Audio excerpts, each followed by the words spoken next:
कांग्रेस नेता राहुल गांधी शुक्रवार को राजगीर पहुंचे, जहां उन्होंने अति पिछड़ा समाज को संबोधित करते हुए प्रधानमंत्री नरेंद्र मोदी पर तीखा हमला बोला। उन्होंने कहा कि मोदी को सरेंडर करने की आदत है। ट्रंप ने 11 बार कहा कि उन्होंने मोदी को सरेंडर कराया, लेकिन पीएम चुप रहे। आजकल व्हाट्सएप मार देंगे। ट्रंप साहब ने 11 बार बोला है, 11 बार कि मैंने नरेंद्र मोदी को सरेंडर करवा दिया। 11 बार बोला है पब्लिक में। नरेंद्र मोदी जी चू नहीं कर पा रहे हैं। नरेंद्र मोदी ये नहीं बोल पा रहे हैं कि ये जो ट्रंप है ये झूठ बोल रहा है, क्योंकि वो सच्चाई है। और मुझे मालूम था कि जिस दिन हमने थोड़ा सा दबाव डाल दिया, उस दिन एकदम सरेंडर कर जाएंगे।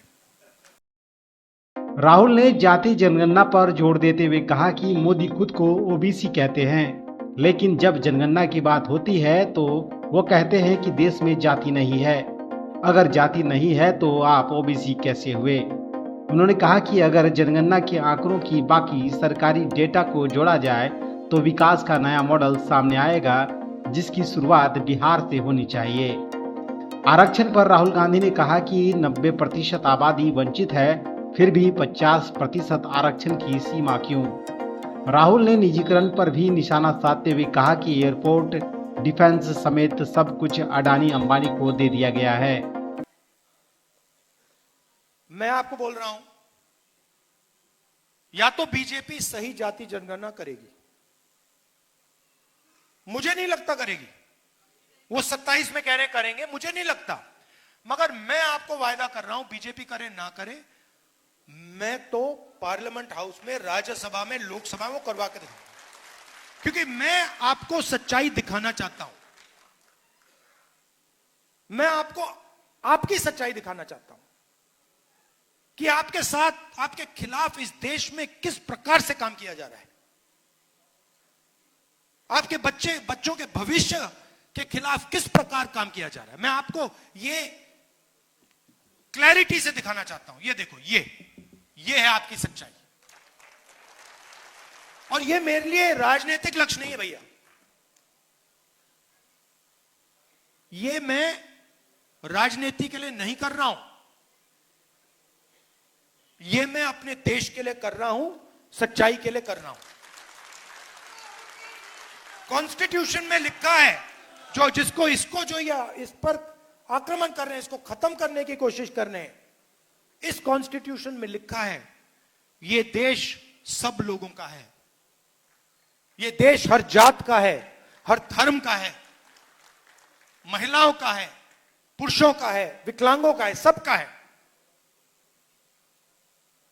और जाति जनगणना, इस कॉन्स्टिट्यूशन,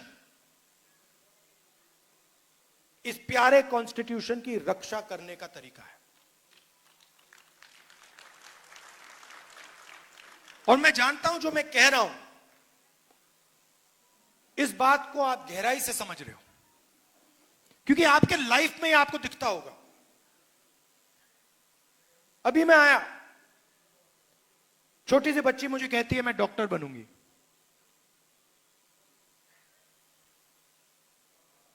मैं जानता हूं कि यह देश उस बच्ची से झूठ बोल रहा है। मैं जानता हूं क्योंकि वो अति पिछड़े वर्ग की है, वो डॉक्टर नहीं बनेगी, क्योंकि आप लोगों के लिए रास्ते बंद हैं। और मैं वैसा देश नहीं चाहता हूं जो अपने बच्चों को झूठ बोले। डॉक्टर बनोगे, लॉयर बनोगे, कंपनी चलाओगे, आईएएस अफसर बनोगे, और फिर लिस्ट निकालो, कुछ नहीं। 90% उस लिस्ट में है ही नहीं। उसमें गरीब जनरल कास्ट के भी लोग हैं, वो भी परे किए गए हैं। 95% लोगों के लिए इस देश में कुछ नहीं है। पहले पब्लिक सेक्टर हुआ करता था, सारा का सारा प्राइवेटाइज कर दिया। अदानी, अंबानी, ये नाम आप जानते हो। पोर्ट, एयरपोर्ट, डिफेंस, जो भी इनको चाहिए, जितनी भी जमीन चाहिए, धारावी लेने की कोशिश कर रहा है। आप धारावी गए कभी? धारावी कोई गया यहां पे? धारावी इनोवेशन का सेंटर है हिंदुस्तान में।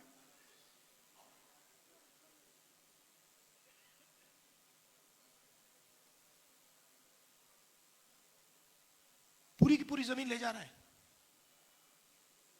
लाखों करोड़ रुपए की जमीन, ऐसे ही दोस्ती है बस नरेंद्र मोदी के साथ।